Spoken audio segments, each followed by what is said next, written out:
পয়সা বাপকে মোবাইলে 10টা গাড়ি দিয়ে বাইক লয়ে যায় ভাই। বাইক তো আনে নাই, বাইক আসে নাই, মোটর সাইকেল আসে নাই। ছোট বাবু তো টাকা দিছে বটে, কিন্তু টাকার সাথে বদ্ধ আলাদা আছে। পাওয়া যাবে এই হোমনায়ত, পাওয়া যাবে ওই মোটর সাইকেল অ্যাক্সিডেন্ট করে মারা গেছে। বাপ টাকা দিছে, কিন্তু মনে মনে ভাবছে ওর মতো ছেলে যদি আমার না হতো তাহলে ভালো হতো। এমন শব্দ মোবাইলে বাপকে বলছে, আর লেগে গেছে, বাপের ওটা লেগে গেছে। আমি যেটা বুঝাইতেছিলাম, মুসলমানের এই অবস্থা হবে কেন? মুসলমানের জন্য তো ছিল লাফুল রিস্কুল কারীম, তোকে পাখির মতো পাবো। কিন্তু আজকে মুসলমান সবচেয়ে বেশি মাথার ঘাম পায়ে জ্বালায় কেন? পরিবার জীবন কাটায় কেন?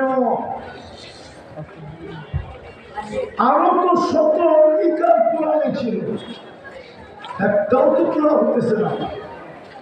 আজকে তো সারা দুনিয়ায় সবচেয়ে বেশি নির্যাতিত মুসলমান, সবচেয়ে বেশি নিষ্পেষিত মুসলমান, সবচেয়ে বেশি ঘৃণিত মুসলমান, সবচেয়ে বেশি দীক্ষিত মুসলমান, সবচেয়ে বেশি অবহেলিত মুসলমান। একটা কুকুরের দাম আছে, কুকুরের।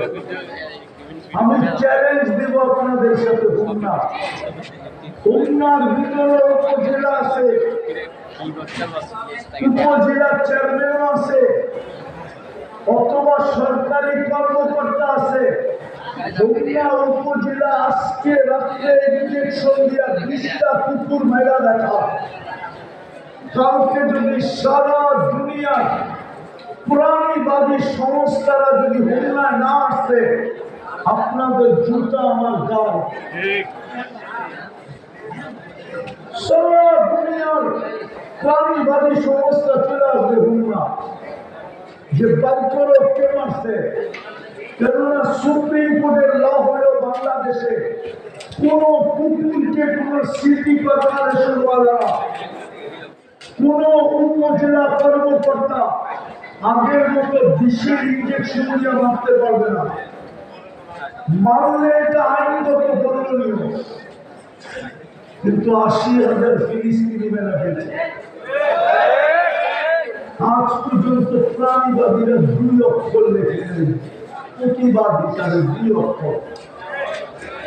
কোন যুবক যদি আমাকে ফেসবুক আর ইন্টারনেটে দেখাইতে পারে, যদি আমার শাস্তি আপনারা নির্ধারণ করেন যে জুতা মারব তোমাকে, আমি এই মজলিসে দাওয়াত পেতে দিব।